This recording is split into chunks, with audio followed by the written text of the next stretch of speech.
ओम शांति। कल का भी शेष भाग सुनेंगे। कल हमने आत्मा की यात्रा के बारे में जाना। विश्व नाटक में आत्मा की यात्रा। लंबे समय तक इस विश्व रंगमंच पर अपना किरदार निभाते निभाते तुम्हारी पवित्रता और शक्ति धीरे धीरे कम होने लगी। तुम यह भूल गए कि तुम शरीर नहीं आत्मा हो। ये कौन कह रहा है हमसे? परमात्मा। क्योंकि परमात्मा ही हमें ये बता सकते हैं हमारे अंदर क्या कमियां आई, क्या हमने ऐसा किया जिससे कि हम डाउनफॉल में चले गए, नीचे आ गए। अदरवाइज इंसान तो कोई बता ही नहीं सकता, क्योंकि सभी इंसान काम, क्रोध, लोभ, मोह, अहंकार जैसे विकारों के अंदर जकड़े पड़े हैं। तो ये परमात्मा बता रहे हैं कि बच्चे, तुम इन सभी विकारों में जकड़ गए। अपने मूल प्रेम और भाईचारे के स्वभाव को भूलकर तुम आपस में लड़ने झगड़ने लगे। इससे दुख बढ़ता गया और तुम मुझे याद करने लगे। दुख में तुमने मुझे इस भौतिक शरीर में ढूंढना शुरू कर दिया और यह भूल गए कि मैं तुम्हारा पिता सोल वर्ल्ड परम धाम में रहता हूँ। मेरी हल्की सी याद के कारण कि मैं भी तुम जैसी एक ज्योति बिंदु आत्मा हूँ। तुमने मंदिर बनाए और मेरे बिंदु स्वरूप को मेरी यादगार का चिन्ह बना दिया, क्योंकि सबसे पहले जो मंदिर बना संपूर्ण संसार के अंदर द्वापर में, तो वहाँ पर शिवलिंग की स्थापना ही है और उसके अंदर पॉइंट की ही मान्यता थी। उसके बाद ही ये मूर्ति पूजा शुरू हुई। जैसे जैसे तुम्हारा दुख बढ़ा, तुम्हारी पुकार भी तेज होती गई। तब मेरे कुछ पवित्र बच्चे इब्राहिम, गौतम बुद्ध, जीसस क्राइस्ट, मोहम्मद, महावीर, शंकराचार्य, गुरु नानक आदि तुम्हें मार्ग दिखाने आए। वे तुम्हें सही जीवन जीना सिखाने और मुझे याद दिलाने आए थे। कुछ ने तुम्हें यह भी बताया कि मैं सुप्रीम सोल हूँ, ज्योति बिंदु हूँ, प्रकाश है, परमात्मा निराकार है, ज्योति बिंदु है, पवित्रता और प्रेम का सागर है और सोल वर्ल्ड में रहता है, जहाँ हम सभी आत्माएं रहती हैं। उस प्यारे परम धाम में ही वो परम पिता परमात्मा रहते हैं। वे तुम्हें मुझसे जोड़ने आए थे, लेकिन पर तुमने मुझे उनमें ही ढूंढना शुरू कर दिया।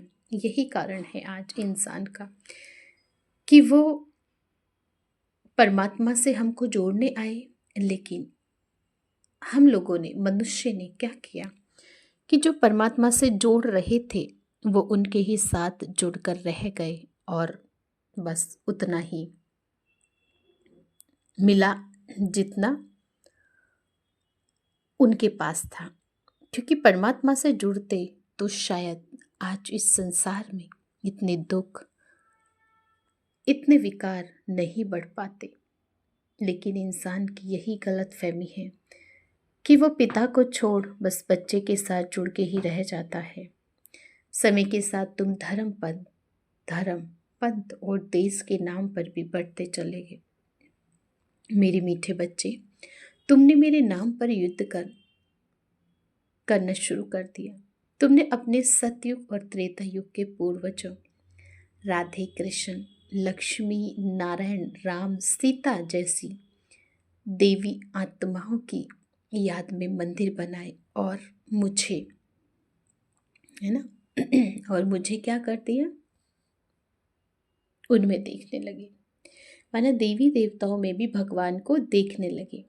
जैसे जैसे तुम्हारी पुकार बढ़ी, तुम्हारी खोज भी तेज होती गई। तुमने मुझे प्रकृति में ढूंढा, यहाँ तक कि यह मानने लगे मैं हर आत्मा में रहता हूँ। कुछ ने अपना पूरा जीवन मुझे खोजने में लगा दिया, फिर भी मुझे नहीं पा सके। और कुछ लोग विज्ञान और तकनीक में इतने उलझ गए कि उन्होंने मेरे अस्तित्व से ही इनकार कर दिया कि भगवान जैसे कोई चीज़ है ही नहीं। यह सब द्वापर युग और कलयुग में घटित हुआ। तो सतयुग और त्रेता के बाद लगभग 2500 वर्ष तक चला। 2500 वर्ष तक चलता रहा।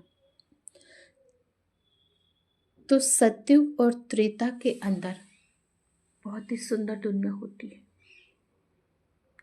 और द्वापर और कलयुग के अंदर इंसान परमात्मा को ही भूल जाता है।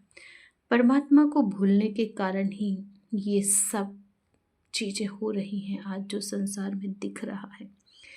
कैसे संसार का उत्थान और कैसे पतन होता है ये हम देख रहे हैं।